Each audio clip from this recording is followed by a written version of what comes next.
Tcharam! Ao vivo! Na live da hora nona! Que bênção! Muitas lives durante toda a quarentena, 9 da noite no Instagram. E se você perdeu alguma live, vai lá no YouTube da IB Guaranhuns ou no meu canal Manu Mesa Barba. Tá tudo lá disponível. Top! Ei, Rosana, boa noite, seja bem-vinda. Rosana tá aí, fiel em toda live, hein, Rosana? Você é top. Você, Fabrício, mais uns 2 ou 3 aí que tá sempre dando moral. Fala, Gustavo. Saudade, meu querido. Já estamos no ensaião. Top das galáxias. Fala, meu querido. Opa, tudo bem? Boa noite. Boa noite, tudo ótimo, Tá graças a bom? Deus. Como Tudo estamos aí em bem. São Paulo? Muito frio? Depende da religião de cada um, né?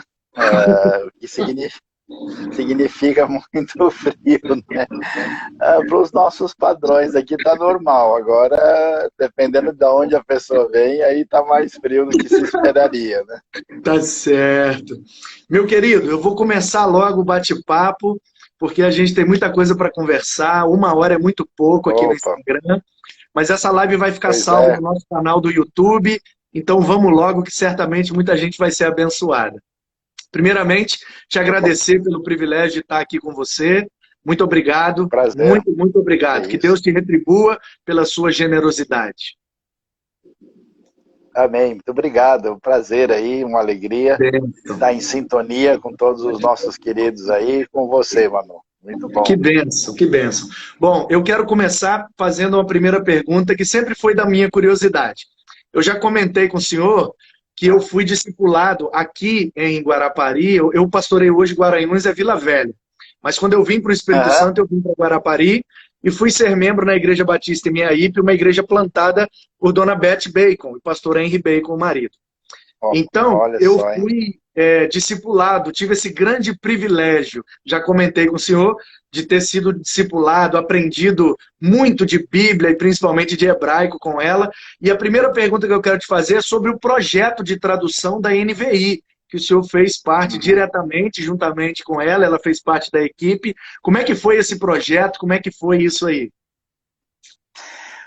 Olha, o projeto da NVI começou em função, primeiro, da experiência que eles tiveram em inglês, né? Em inglês, lá pelo final da década de 60, uma pessoa tentou dar uma Bíblia de presente para alguém que ele estava evangelizando. Aí o cara abriu e foi ler e começou a dar risada. Ele falou: Nossa, essa palavra aqui, minha avó que falava, o que é isso, né?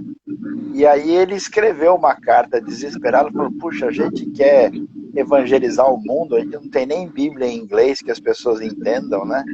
E aí a Sociedade Bíblica tomou uma decisão de iniciar um projeto de uma tradução fundamentada nas últimas pesquisas, com fundamento teológico e linguístico adequado, né? E que fosse compreensível. E assim nasceu a New International Version, a NIV.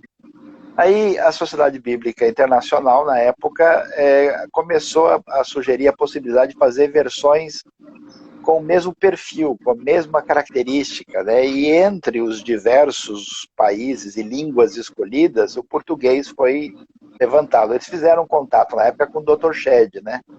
E o Dr. Shedd, então, me indicou, né, como uma pessoa que poderia tomar conta do projeto, e eu fui, então, o coordenador geral da tradução, que envolveu aí um período total aí de 8 anos de tradução e mais 2 de desfecho, são 10 anos, né?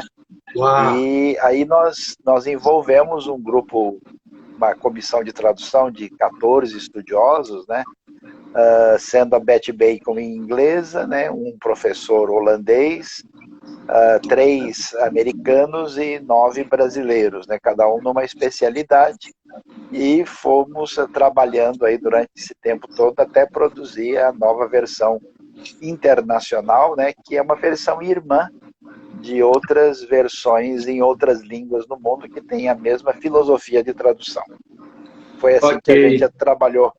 juntos aí nesse projeto. E qual foi a metodologia? Me parece, se eu tiver errado, o senhor me corrige, mas me parece que ela é uma tradução mais dinâmica do que literal, né? Qual que foi esse processo? Então, na verdade, existe uma discussão, né, entre aquilo que a gente chama de equivalência formal e equivalência dinâmica. Teoricamente, a equivalência das versões mais tradicionais, supostamente, ela é formal, né? Mas quando você realmente conhece o original, você sabe que de formal não tem nada, né? Porque, para começar, no hebraico não existe verbo ser nem estar no presente do indicativo. Então, de onde tem eu, nós somos, eu sou, nós estamos, onde é que tiraram isso se não tem na língua hebraica, né? Então, não existe equivalência formal. Inclusive, eu escrevi um livro, a NVI, a Bíblia do século XXI. Nesse livro a gente dá o exemplo do que seria realmente o hebraico literal, né? Nem de perto as traduções se aproximam disso. Então, o que a gente diz? Na verdade, a coisa não é bem dividida entre formal e dinâmico. O que existe é a exigência que o texto tem para ser compreendido na língua receptora. Então, se Jesus diz assim, eu sou o pão da vida, não precisa de inventar moda nenhuma para traduzir isso, né? Porque todo mundo vai entender o que ele está querendo dizer. Mas existem frases na Bíblia que são incompreensíveis, né? Lá em Gênesis 34, 20, Jacó fala, vocês me fizeram cheirar mal perante o povo dessa terra. O que quer dizer isso, né? Jacó não tomou banho, né? Ou ele jogou futebol de salão e suou demais, o que houve, né? Então, o sentido da frase é: vocês me fizeram odiados pelo povo dessa terra. Então, a pergunta o texto pode ser traduzido de modo bem dinâmico se o contexto assim o exigir. Se não, ele pode ser mais literal, mais ou menos literal, ou traduzido de uma maneira mais ampla, porque isso é um critério geral que se usa em qualquer tradução razoavelmente coerente, né? Como você fala português para inglês ou para francês, espanhol, alemão, quando você traduz tudo literal, porque não dá para entender, né? É complicado, Perfeito. né?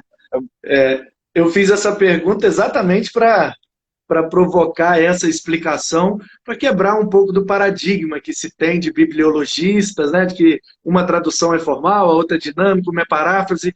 A verdade é que no processo de tradução é impossível ser plenamente literal, dado a outra língua, outra cultura, outro contexto e outro tempo, né? Estamos falando de um tempo muito Claro. antes de nós. Mas, meu querido, a outra pergunta, eu sei que você labuta muito na área da escatologia e também é um exímio intérprete do Apocalipse, e aí aquela pergunta clássica que certamente o pessoal vai querer saber da sua opinião. A relação entre a pandemia, a relação entre o que estamos vivendo e o fim dos tempos, qual é a sua leitura dessa situação? Quando a gente estuda escatologia na perspectiva bíblica, né, porque o que a gente conhece de escatologia é a escatologia sistemática, né, que faz uma divisão, né, entre o que é chamado de amilenismo e pré-milenismo, e existe muito pouco, mas existe um pouco ainda de pós-milenismo ainda em alguns grupos, né? Mas, na verdade, a escatologia bíblica ela funciona com outro tipo de raciocínio, né? Porque existe uma tensão dialética entre o fato de que o reino já chegou, já está presente desde a vinda do Messias, mas ele não chegou na sua plenitude, né? Então você tem essa tensão entre o já e o ainda não. Nesse sentido, quando o Apocalipse descreve a realidade futura, né, a realidade escatológica, ele está, em grande parte, fazendo referência ao contexto do presente.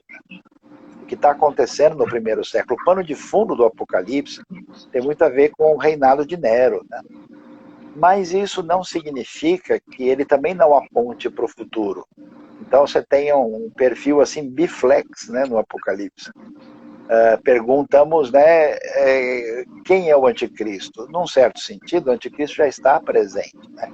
Muitos anticristos têm saído pelo mundo, né? mas haverá um anticristo definitivo, né? A tribulação acontece no primeiro século, ela é marca da igreja na história, mas existe uma tribulação terrível no desfecho, né? Então, esse elemento que ajuda a gente a entender que os focos, né, apresentam muita coisa da época do Novo Testamento, como o sermão de Jesus em Mateus 24, Marcos 13, Lucas 21, mas também tem referência para o futuro. Agora, de fato, existe um elemento interessante aqui, que são algumas dicas de Jesus com respeito ao desfecho da história. E ele diz algumas coisas interessantes. Primeiro, ele fala, né, do aumento dos sinais no céu e na terra, né, os fenômenos que vão acontecer, terremotos, guerras, e essas coisas, de fato, nos últimos 100 e poucos anos, isso tem aumentado de maneira significativa, né? A outra questão interessante é que a igreja recebeu uma missão, né, e ela nunca conseguiu cumprir, que era anunciar o evangelho a todas as etnias da terra, todas as nações. A primeira vez em que isso se torna uma possibilidade é no nosso tempo. Nunca o evangelho, de fato, conforme Mateus 24, 14, se expandiu para, de fato, chegar próximo de alcançar todas as etnias da terra. O outro elemento interessante tem a ver com os judeus, né? O fato de que os judeus permanecem na história, voltam, na sua maioria, para a terra de Israel, e a coisa que nunca aconteceu, o número crescente dos judeus reconhece Jesus como Messias. É um número cada vez maior e crescente. Então, eu diria o seguinte, de fato, levando em conta esses elementos, uma tendência de uma apostasia da fé cristã, vários contextos da cristandade, parece que temos elementos, de fato, na direção de um final dos tempos, né? A epidemia não é um dado tão significativo. Aparece uma referência em Lucas 21, mas não é a ênfase assim dos sinais maior. Eu acho difícil fazer uma associação direta, né, com o Covid, porque, primeiro, que o Covid, se pensarmos numa pandemia realmente poderosa, ele é muito leve, né? Ele tem uma letalidade pequena, apesar de ser tão contaminador. Mas eu acho que dá para entender o Covid como uma manifestação da ira de Deus sobre o comportamento humano. Essa ira divina, ela freia os desígnios e propostas humanas que estão numa relação de desarmonia com Deus, né? Você tem um descompasso da humanidade com Deus. Então, de certa forma, eu digo o seguinte, que ao contrário da nossa mente não bíblica e não hebraica de pensar, né, a gente separa as coisas, né? E na Bíblia, a ira de Deus está relacionada com a sua misericórdia, né? Na tua ira, lembra-te da tua misericórdia.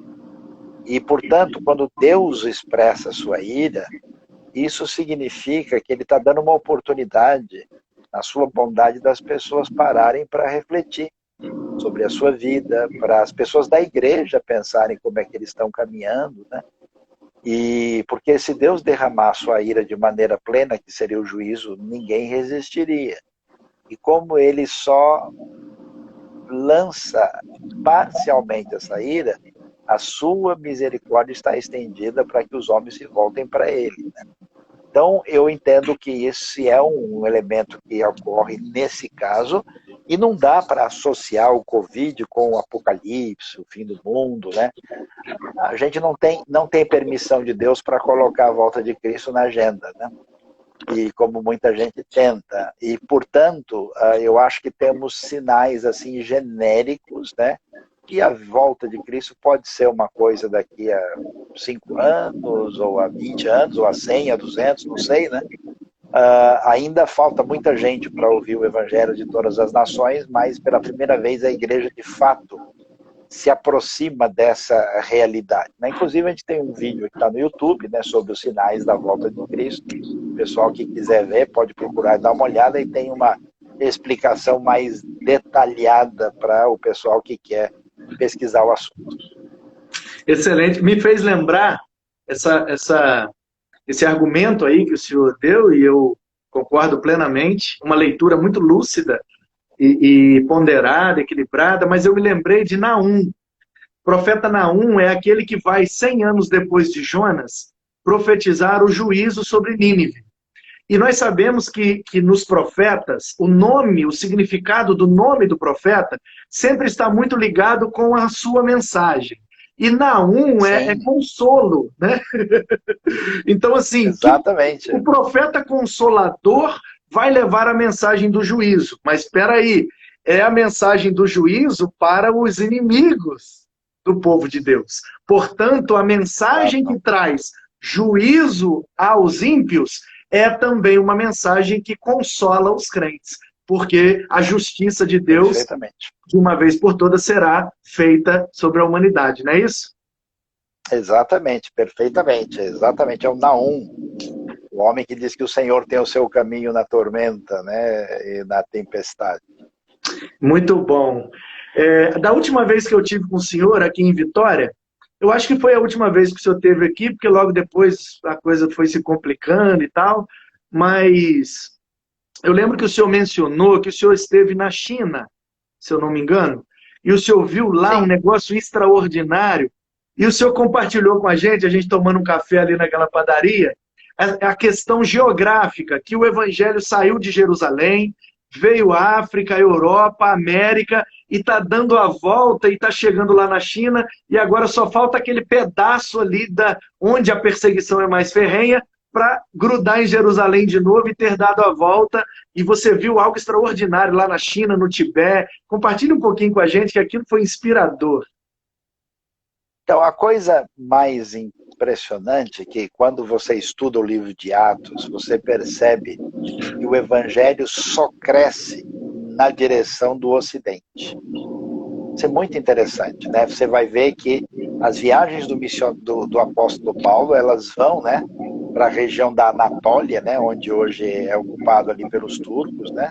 A região que vai, né, para a Grécia, depois para Roma, né, e se espalha nessa direção. E assim, o evangelho se estabelece em torno da bacia do Mediterrâneo, né, o norte da África, região do Oriente Médio, a Europa, e depois de um certo tempo, esse evangelho, né, com a difusão da cultura europeia, vai ter impacto na África e nas Américas, né, e a Ásia fica o lugar mais distante. O interessante, e é surpreendente, porque isso acontece com força depois que os judeus retornam para Israel. A coisa tem impacto depois dos últimos 70 anos. Na minha maneira de entender, é como se abrisse uma janela assim, no mundo espiritual para uma ação particular de Deus no desfecho daquilo que envolve a caminhada para o ponto final da história, né? Então, de repente, vários lugares do mundo passam por uma ação poderosa do Espírito, muitas coisas extraordinárias acontecem, os judeus voltam para a terra, começam a abrir o coração para a mensagem do Messias Jesus, e Deus age com poder na Coreia, de maneira impressionante, e na China, e hoje é uma coisa, se calcula que o número de gente cristã na China ultrapassa 100 a 150 milhões de pessoas. Não faz tanto tempo eu estive numa conferência em Bangkok, na Tailândia, e é impressionante ver gente se convertendo em grande quantidade na Mongólia, no Nepal, em outros países asiáticos que a gente não imaginaria uma coisa dessa, né? E conversando com os cristãos chineses, né, com quem eu tenho uma convivência histórica muito especial, né, a gente percebe que eles estão sentindo de Deus. Existe uma cidade antiga da China chamada Xi'an, né? Lembra os guerreiros de Xi'an, né? Então eles falam que o Espírito irá levá-los de Xi'an a Xi'an, né? E aqui a palavra do Saiyan, né? Então de Xi'an a Xi'an, conforme disse o Saiyan, para ninguém esquecer, né? A ideia é que então eles serão usados por Deus para a evangelização do sudeste da Ásia, Ásia Central, passando por Oriente Médio, chegando até Jerusalém, de onde tudo surgiu, né? E eu fiquei muito impressionado conversando com muitas pessoas, porque sendo uma igreja perseguida, né, eles não se importam, né, com as dificuldades e eles estão dispostos e interessados que Deus os use, né, nesse caminho, nessa obra. Já é algo impressionante o que aí a Denise está falando dos guerreiros de terracota, né? É muito interessante, e ela entende mandarim, é conhecida nossa que está na live também aí, né? E é muito impressionante aquilo que a gente vai ver nesse contexto. Por exemplo, há 70 anos atrás, a Coreia do Sul tinha pouquíssima expressão cristã. Hoje, a proporção de missionários, você vê coreanos em toda parte. E os chineses, né, vão entrando em certos lugares. E eu diria para você que é até complicado para um missionário ocidental conseguir fazer diferença, né? Porque já tem toda uma complicação geopolítica, toda uma dificuldade de adaptação. E é realmente especial o que Deus tem feito. E hoje o pessoal está criticando muito a China, mas eu dou graças a Deus porque tem chinês em tudo quanto é lugar do mundo, né? E esses chineses, muitos deles crentes, vão fazer diferença de uma maneira especial, usados por Deus para anunciar o evangelho em diversos lugares. Então, Deus seja louvado pelos seus caminhos impressionantes. Amém, amém. Pastorzão, agora eu queria, assim, de forma mais pessoal, que o senhor contasse um pouco da sua trajetória, porque o senhor é uma referência para nós no campo teológico, de interpretação e de línguas originais das Escrituras, mas eu queria que o senhor contasse a sua trajetória, porque por trás de um grande homem sempre tem uma grande história. Então, quais foram os caminhos que Deus fez com que o senhor percorresse da sua conversão até o dia de hoje? Como que Deus foi lhe levando, impelindo você pelas veredas justas, vamos chamar assim, para que você fosse hoje essa bênção, esse instrumento de Deus para a igreja brasileira e também em todo o mundo? Então, a minha história ela é muito fora da previsibilidade, né? Eu tive um início de vida muito complicado, né? Eu não vivi com pai e mãe, né? Acabei tendo uma história de separação deles desde muito novo, né? Vivi com avô, com parentes, tios, né? E por causa desse começo de vida tão difícil, eu, aos 10 anos de idade, era um menino completamente impossível, né? A ponto de talvez poder ser considerado o pior aluno da escola e dar mais trabalho que você poderia imaginar. E com isso, já a partir dos 10 para os 11 anos, eu tinha vontade de tirar minha vida, né? Porque eu achava que ela não tinha nenhuma razão de ser e sentia uma lacuna emocional muito forte, né? Eu nasci em São Paulo, morando no centro da cidade, né? Isso, claro, eu nasci em 1963, eu tenho 57 anos, e então, um belo dia, num grande momento de angústia, eu sem muito conhecimento de nada, eu olhei para o céu e para cima e falei: Deus, será que o Senhor existe? Se o Senhor existe de verdade, faz alguma coisa por mim, porque não sei se vale a pena viver. E eu tinha vontade de me atirar do 6º andar onde eu morava.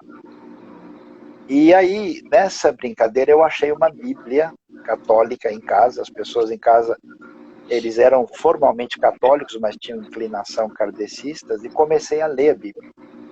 E eu li mais de 300 páginas, com menos de 11 anos de idade. Isso em tipo uma semana. Eu li o dia inteiro. Ficava impressionado com aquelas histórias incríveis que eu lia lá. E aí um primo meu falou: não, isso aqui é bobagem, essa história tudo, vou te dar outras coisas para ler que é melhor, né? E nisso a minha situação foi ficando cada vez mais difícil, e um primo meu, cuja esposa era presbiteriana, ele era médico, fez medicina na USP em São Paulo e se tornou médico no interior do Tocantins, na época norte de Goiás. E eles tiveram a brilhante ideia, falaram, vamos levar o Luiz para lá, talvez vai ser mais fácil, porque ele aqui está muito difícil, né? O pessoal tem comentado. E eu fui, né, com a família para lá, e com muita resistência de querer ouvir qualquer coisa que tenha a ver com os crentes, porque o pessoal já tinha meio que falado um monte de coisa para mim. Eu me impressionei com um homem que eu conheci, que era um ex-alcoólatra, né? E que tinha sido mudado pelo Evangelho. E aí eu comecei a ouvir músicas na casa, porque a esposa era presbiteriana, comecei a ter contato. Isso aconteceu em maio de 1975.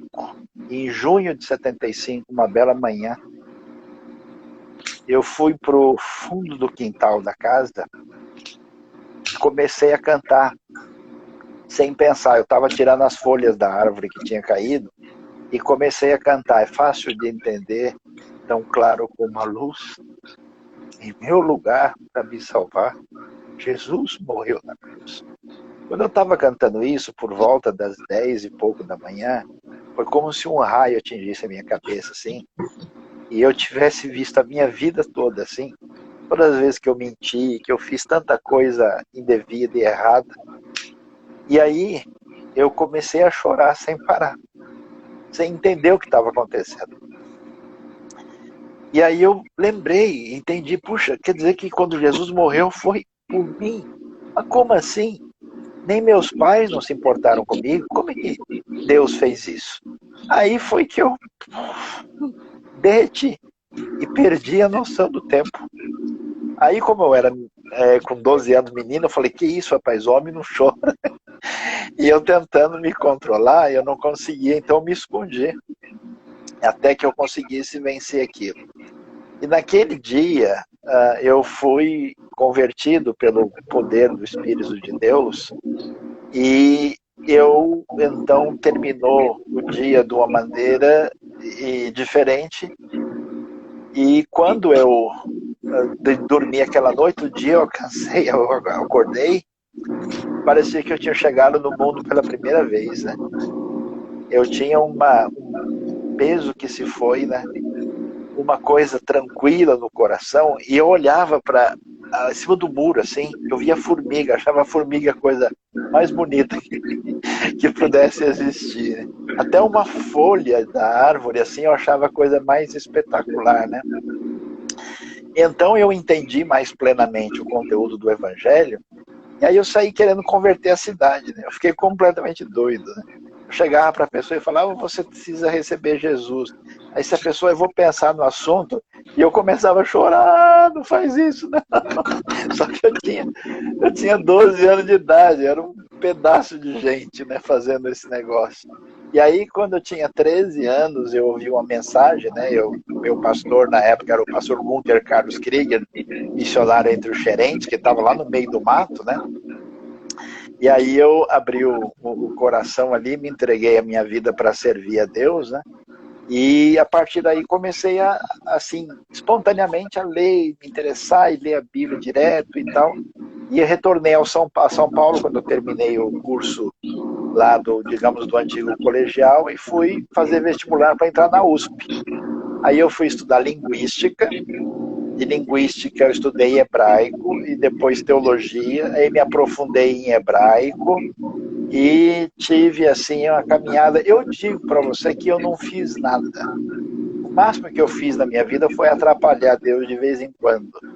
Foi tudo Deus e a graça de Deus que abriu os caminhos, né, na minha vida, e tudo aconteceu assim pela misericórdia e poder extraordinário de Deus, de tal maneira que eu me desenvolvi, eu casei, tive 5 filhos, hoje tenho 2 netos, e Deus foi abrindo e fazendo as coisas todas de maneira muito além do que pedimos ou pensamos. Então, a história é um pouco diferente do que alguém poderia imaginar. Nossa, que história linda, emocionante, impactante, maravilhoso.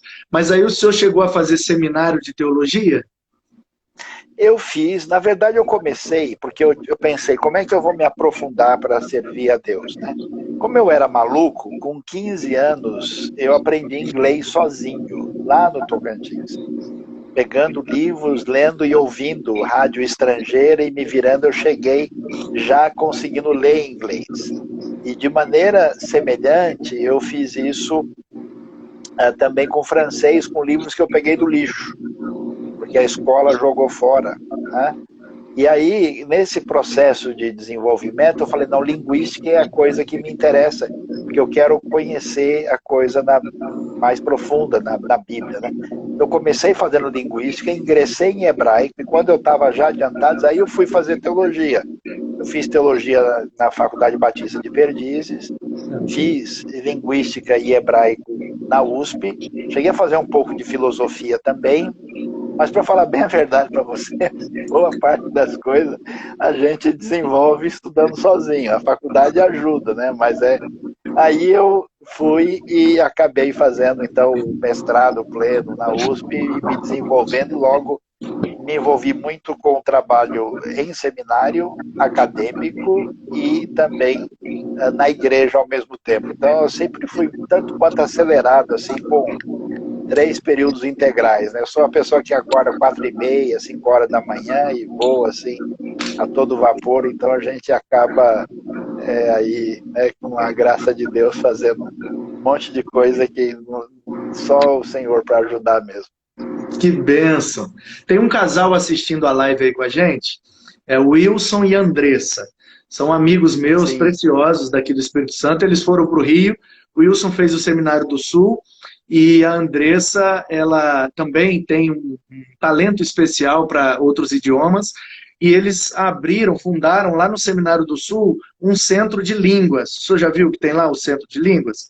Sim, sim, sim. Então, foi lá que eu conheci a história dos Krieger e eles estão comentando aí e tal, e que bênção isso, muito legal.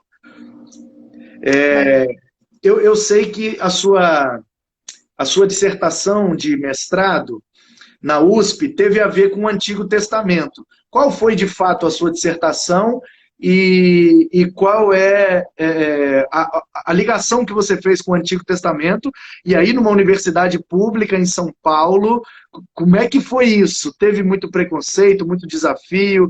Teve gente na banca que quis te dar uma rasteira porque você estava usando a Bíblia? Conta um pouquinho pra gente. Então, o foco foi o problema do mal no livro de Abacuque, né? A questão do sofrimento, né? E do mal na realidade humana a partir da leitura da Bíblia. E você está numa universidade, né? No departamento que envolvia ali línguas, letras e filosofia e tal, né? A chamada Fefeleche ali, como é chamada. E, na verdade, assim, eu tive um curso muito bom, de nível muito elevado, né? Metade dos professores vieram de Israel ou de fora, né? Outros eram tudo gente de patamar muito elevado. E alguns dos meus professores eram gente, assim, vamos dizer, muito, até piedosa, né? Meu primeiro orientador, Walter Israel Reffeld, era uma pessoa extraordinária, né? Em termos de profundidade, de conhecimento. Eu tive professores lá que falavam 7 línguas, assim, sem nem pestanejar, né? Gente de muita capacidade. Só que nesse contexto tem gente também que não curte muito esse negócio de enfoque mais teológico, né? Então, quando eu fiz, né, o trabalho todo e a gente foi para a dissertação final, eu acabei tendo como meus principais arguidores um professor que era um bom teólogo e, na verdade, de contexto alemão, né, e pouco mais chegado à teologia da libertação, né, e uma professora que também tinha um perfil mais agnóstico, que não gostava muito disso. Então ela estava incomodada, porque no departamento estava tendo um cunho um pouco mais teológico, né, e que ela achava que não deveria ser. Mas eu não estava, na verdade, trabalhando teologicamente, eu estava trabalhando fenomenologicamente, né, e discutindo o texto com as ideias. Então eu entendo onde é que está a diferença, né? E aí eu fiquei num aperto. Agora eu tinha uma grande vantagem, que a professora de hebraico, ela não entendia muito de alemão, né? Então Então, quando ela apertava um pouco, eu falava alemão com o professor aqui, aí ela tirava o pé, né? E ele entendia muito de alemão, mas de hebraico não. Aí eu falava em hebraico com ela e ele assustava, né? Então foi uma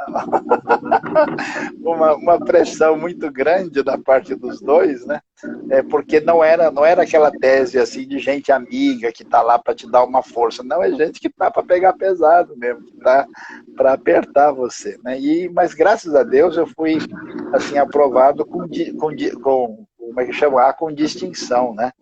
E foi assim um pouco difícil. Eu sei que tem gente que está na live que assistiu o momento e acabou sendo, né? Como Deus disse, aqui é com diversão ou sem diversão, né? Então aí acabou sendo mais divertido. E aí foi bom também porque a gente amadurece, né? Cresce. E é interessante você enfrentar um ambiente assim adverso, porque você não pode, né, contar aí com a boa vontade, você acaba exigindo mais de si mesmo nesse sentido, né? Então foi essa a experiência. Legal. Aqui na nossa igreja tem um menino aqui, Jares, o nome dele. Ele é um baiano de 20 e poucos anos. Ele já está terminando o doutorado dele em linguística, aqui na UFES, a Federal do Espírito Santo. Hein? E ele é minha ovelha aqui, membro, discípulo e aluno também do nosso Instituto Bíblico aqui. E eu tenho incentivado a ele a fazer alguns artigos relacionados à beleza do Salmo 119. A questão do acróstico e tal, mas não pelo viés teológico, mas pelo viés linguístico mesmo. A maneira como os hebreus usavam os acrósticos, né, para ensinar, questão pedagógica, de que o Salmo 119 era usado nas sinagogas para ensinar os meninos a ler e escrever, etc. E ele está tentando caminhar com a orientadora lá, mas não tem muita abertura, né, porque o pessoal acha que se colocar a Bíblia vai falar de religião e tal, mas eu tenho insistido com ele para ele entrar por esse caminho, para ver se ele consegue mostrar para os professores e para os alunos também a beleza literária e linguística das escrituras, né?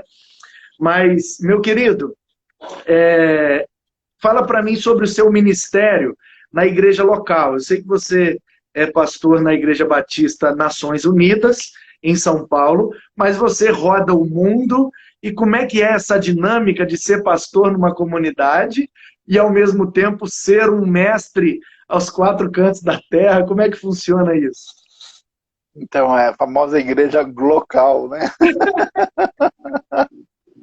Não, mas o que acontece é o seguinte, nós iniciamos o projeto da IBNU, Igreja Batista Nações Unidas. Eu morei um tempo nos Estados Unidos, na região de Boston, né? E eu voltei dos Estados Unidos para São Paulo. E aí o que acontece é que havia uma necessidade, né? No contexto da cidade de São Paulo é um pouquinho mais complicado, especialmente... Porque o senhor chegou assim, a pastorear também nos Estados Unidos, foi uma igreja portuguesa em Boston? Isso, exatamente, o Portuguese Baptist Church. Okay. Eu estive lá durante um ano e meio, vivi lá, depois com essa confusão de papelada, por causa do novo momento da história, começou a ficar muito complicado, né? E aí eu não podia ficar nessa situação de instabilidade, eu falei, não, se Deus, de fato, quer que eu fique aqui, essas coisas vão ter que se resolver com mais facilidade, e eu não quis forçar, então eu retornei, né? E aí... aí o que acontece? Voltamos em um grupo de pessoas, amigos começaram a conversar, falou, a gente precisaria de uma igreja que fosse bem bíblica, né? Mas que ao mesmo tempo fosse uma igreja contemporânea, sem muito tradicionalismo, porque às vezes é difícil, né? E a gente sabe, isso em 2005, 2006 era bem mais do que a realidade de hoje, né? E a conversa evoluiu com bastante, assim, tranquilidade, né? E a gente juntou um grupo que no total acabou dando umas 20 pessoas e estávamos pensando em iniciar o projeto. E começamos no WTC, no World Trade Center de São Paulo, né? E logo depois que o de Nova York tinha caído, algum tempo depois, né? E quando a gente começou por solicitação do próprio gestor do World Trade Center. Ele falou, não é possível, se o cara está abrindo a porta para a gente e ainda perguntando quando é que vocês vão começar, aí a gente iniciou. Então, E foi um projeto que começou a crescer espontaneamente, de uma maneira maravilhosa, né? E o pessoal já sabia, né, do meu cenário, que eu sou preletor, conhecido, e inclusive nesse período também da IBNU fui diretor do Seminário do Sul no Rio de Janeiro, ao mesmo tempo que eu estava lá, e fazendo conferência, e fazendo viagem internacional, indo para Israel. Então, assim, a gente tenta, né, fazer a logística da melhor maneira possível e aproveitar o tempo de maneira mais intensa. E graças a Deus a IBNU cresceu. Hoje ela é uma comunidade que envolve, se eu pegar todo mundo que passou pela IBNU, isso dá de 1.500 a 2.000 pessoas. Hoje a gente tem uma comunidade de mais ou menos 500, com 5 igrejas novas fundadas, né? E com uma repercussão muito significativa. Só o nosso canal do YouTube, espontaneamente, ele tem mais de 42 mil inscritos, né? E a gente sabe que 55% dos que usam o canal não estão inscritos, conforme a análise lá. Então, Deus foi nos abençoando, temos um grupo muito bom de pessoas, e o foco principal é a gente conseguir comunicar o Evangelho com sensatez para a comunidade sem Deus, né? E construir uma igreja equilibrada, né? Onde não seja uma igreja que seja só de gente que pensa em estudo, em teologia abstrata, que não seja uma igreja só pragmática e que não seja uma igreja meramente mística, né? A ideia é mente, coração e mão e pé em ação, na tentativa de ter um equilíbrio das coisas principais que envolvem a nossa fé. Então, apesar da gente atrapalhar de vez em quando, Deus vai abençoando, né? E vai nos ajudando aí na caminhada. Então, graças a Deus por toda a turma que está com a gente lá na IBNU. Que bênção! Quantas vezes o senhor já foi para Israel? Olha, eu já fui mais de 50 vezes. A gente tem aí uma trajetória, às vezes tem ano que eu fui 5, 6 vezes, né? Uau! E também é uma história muito interessante, porque eu, a princípio, apesar de já falar hebraico, eu não queria ir para Israel, né? Porque eu achava que muita gente que ia com um misticismo tão grande. Eu falei, não, lá eu vou me decepcionar, só vou ver gente louca fazendo bobagem, né? E eu sabia que Israel é tão pequeno, é tão limitado, né? Que você quer ver ruína grandiosa, arqueológica, outros lugares tem coisa maior do que Israel, né? Mas aí Deus abriu o caminho de tal maneira que eu recebi um convite para ir para uma determinada proposta específica, fui. E eu me surpreendi muito, porque são coisas que a gente não consegue entender, né? Porque quem foi para Israel foi o professor Luiz Saião, com toda a razão, compreensão histórica. Eu ajudei o guia a achar o lugar onde a gente precisava ir, porque eu conhecia o negócio de cabeça na geografia, né? E sem nunca ter estado lá, né? E aí, a doideira foi que na experiência que eu tive lá, depois que eu levei um grupo, eu fui tão impactado poderosamente por Deus no Mar da Galileia, né? Uma coisa que eu não esperava, e que tive uma experiência espiritual profunda no coração, não porque o lugar seja mágico ou místico, não, mas porque o Senhor esteve ali, de alguma maneira, né? Você está em contato com a história ao vivo. Aquilo foi, assim, ultrapassou a minha possibilidade de entendimento e de controle, né? E aí foi interessante, porque, na verdade, eu nunca levei ninguém para Israel, né? As pessoas foram pedindo, né? E aí, não, tem mais um pessoal que quer ir, você poderia acompanhar. E isso foi até de tal forma, né? Como diz o grande professor de português, foi fundo, né? Foi fundo, né?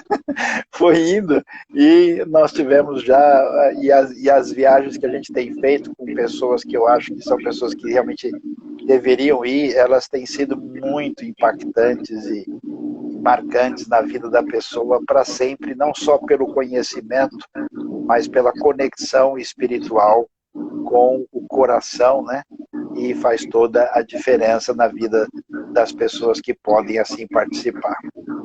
Eu também falo das terras, né, de forma geográfica, tá para cima, tá para o lado, e tá planície, depois do Jordão, antes do Jordão, e porque desce ali, e tem um morro, e falo assim, às vezes com tanta propriedade, parece que eu vivi a história, parece que eu estava lá, e muita gente considera que eu fui já, inclusive algumas vezes. Esse dia eu estava pregando no Rio de Janeiro, e uma mulher veio falar comigo, uma senhora muito distinta. Ai, pastor, quantas vezes o senhor esteve lá? Aquele lugar que o senhor falou, eu tive lá, emocionante e tal e tal. E ela falando comigo como se eu tivesse ido. E eu, assim, concordando, não queria frustrar a conversa. E aí, no final, eu falei, não, mas eu conheço só de estudar mesmo. Ainda não fui, não. Ah, mas você não gostaria de ir? Claro que eu gostaria. Vira essa boca para mim, né? Mas ainda não tive o privilégio. Quem sabe uma hora, né, alguém se compadece, deixar meu Opa, apelo aqui nessa live, quem sabe alguém assiste, né, e resolve vamos com a gente lá. patrocinar a minha ida, meu sonho Bem, pisar lá, porque eu sou tão apaixonado. Geografia bíblica é uma das minhas matérias preferidas, eu gosto demais. Mas, enfim, é um grande privilégio. E eu sei que o senhor já viveu lá muitas histórias, algumas mais tensas, outras mais engraçadas. Conta aí algumas pra gente. olha, eu diria que a gente passou por experiências, eu diria, algumas acabam sendo cômicas, né? Porque tem gente que às vezes viaja e não tem nenhuma percepção, né, assim, da realidade. E aí surgem as perguntas mais inusitadas. Eu me lembro de uma vez uma pessoa chegou lá, né, e numa viagem que envolvia Israel e o Egito, né, e a pessoa perguntou: será que a gente vai encontrar o cestinho de Moisés aí no museu, né? Aí eu falei: não, olha, eu acho que vamos ter que aguardar um pouquinho mais, né? Ainda não é o momento, né? E às vezes a falta de um conhecimento assim histórico leva a gente, né? E pessoas também que estão diante de um cenário completamente diferente, né? Então, por exemplo, eu vi um indivíduo bem do interior, né? Do nosso país, chegar lá e ver pela primeira vez um judeu ortodoxo. Aí ele olhou para aquilo, aquele cara de chapéu, ele falou: Saião, vem cá, o que é isso aí, né? Eu falei: isso é um judeu ortodoxo. Nossa, mas precisa se vestir desse jeito, né? Eu falei: então, é o costume dele. Então, a experiência é muito diferente, né? Mas eu diria para você que uma coisa, assim, extraordinária que a gente teve, duas coisas que eu gostaria de enfatizar. Uma é a experiência de dormir no deserto. Então, a gente vai para um lugar que é um deserto próximo do lugar onde o próprio Abraão teria estado, né?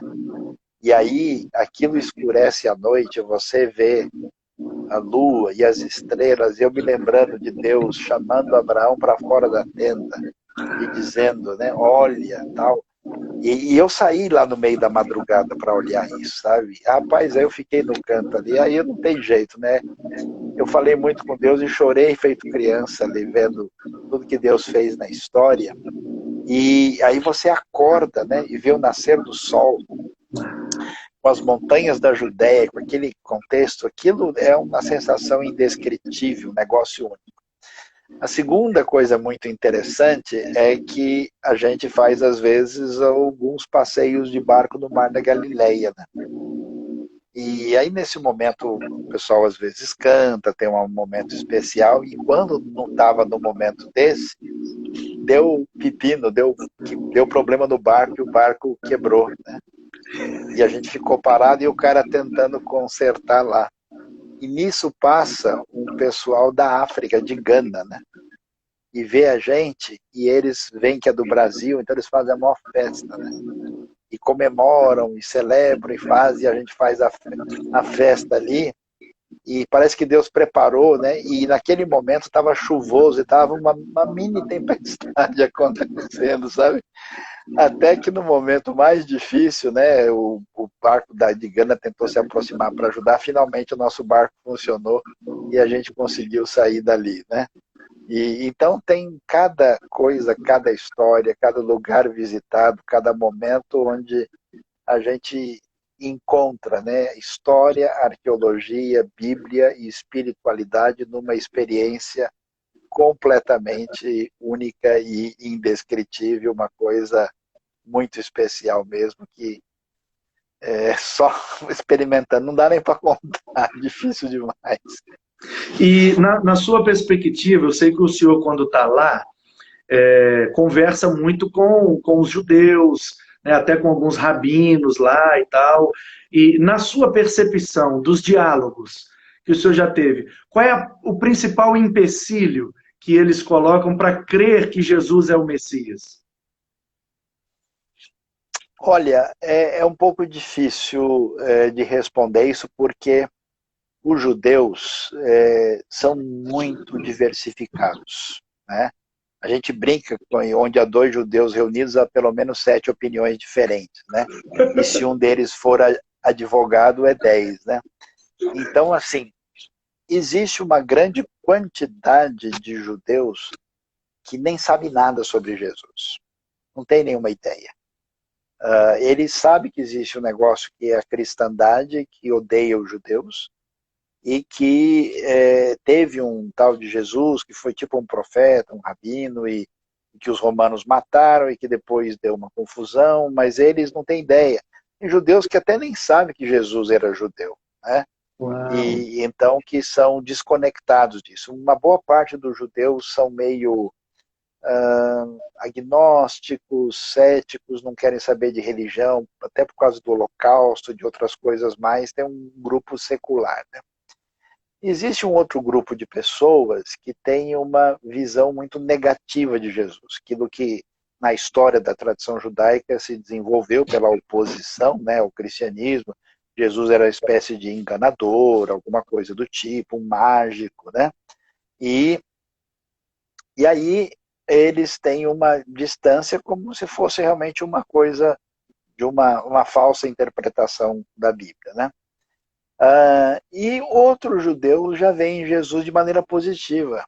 Não, Jesus é um cara que enfrentou os romanos, ele era um rabino, mas depois os pagãos acabaram tendo, né, uma situação de adorar esse rabino e resolveram bater na gente porque ele morreu e foram os romanos que mataram e culparam a gente.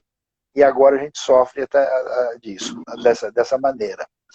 Mas eu diria para você que duas coisas são muito complicadas para atrapalhar os judeus.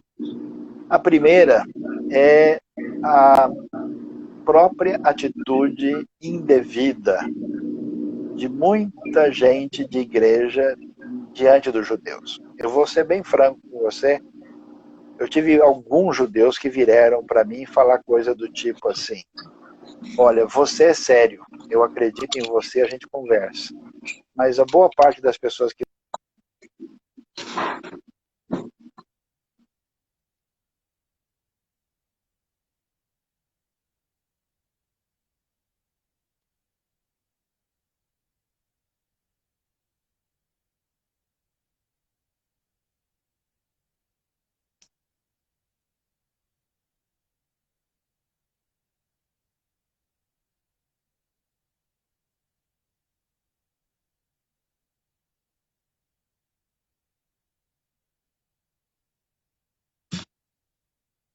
Saião, não sei se você está me ouvindo, mas tá travado o seu vídeo aqui para mim. O pessoal também está dizendo que travou, né? Aconteceu alguma coisa aí que travou o seu vídeo para gente e o áudio tá vindo todo picotado, não tá dando para entender.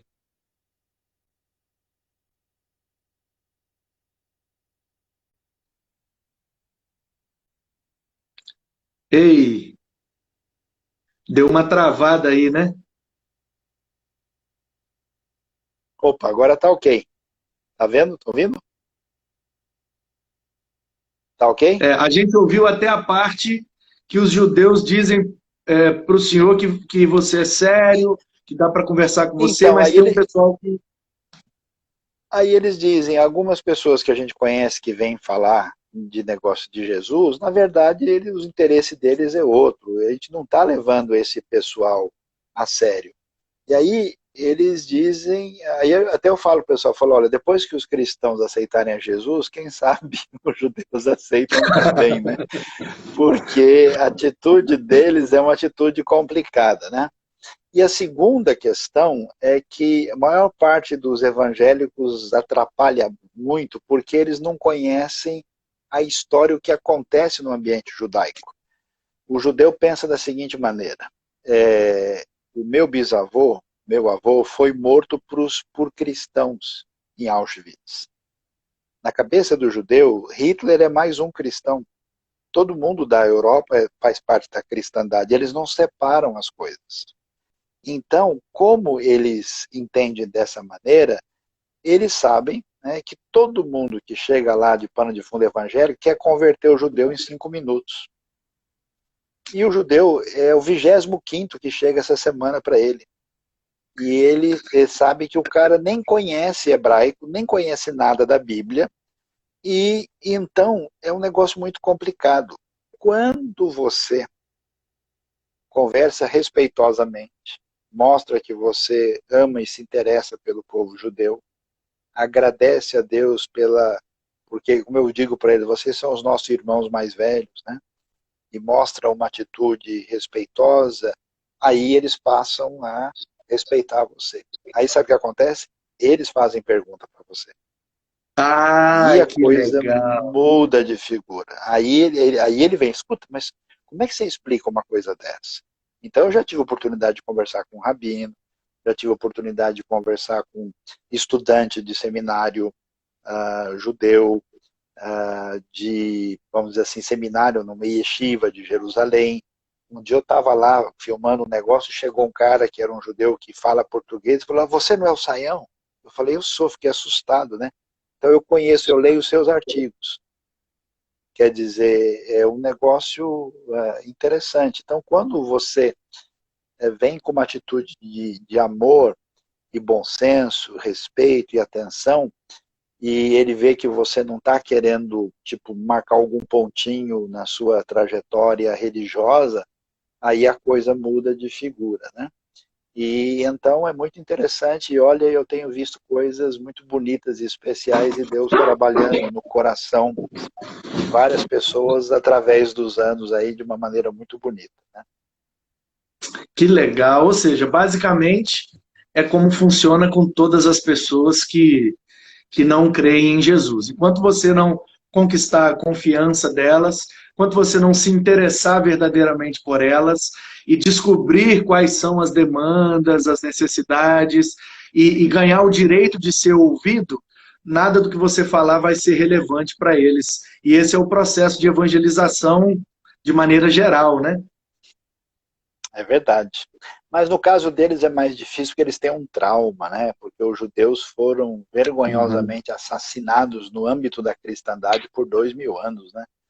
Então é a mesma coisa você chegar para um cristão e falar, olha, o Estado Islâmico te ama, a Al-Qaeda quer salvar você. E você fala, ah, ok, estou sabendo disso, eu sei o que você quer, né? Então É é isso um mesmo. negócio A diferente, né? analogia é por aí, foi complicado o que fizeram, e muitas vezes fizeram em nome de Deus, né, Saião? E aí é que prejudica mais Sim, ainda. sim. É Você uma sabe pena. Meu que querido, pastor, você ah, sabe que pastores e padres, né, acendiam forno em Auschwitz, né, em forno, né, de queimar judeus. Então a coisa é difícil, né? O cara sai do Natal e da Páscoa e vai lá matar judeu em nome de Cristo.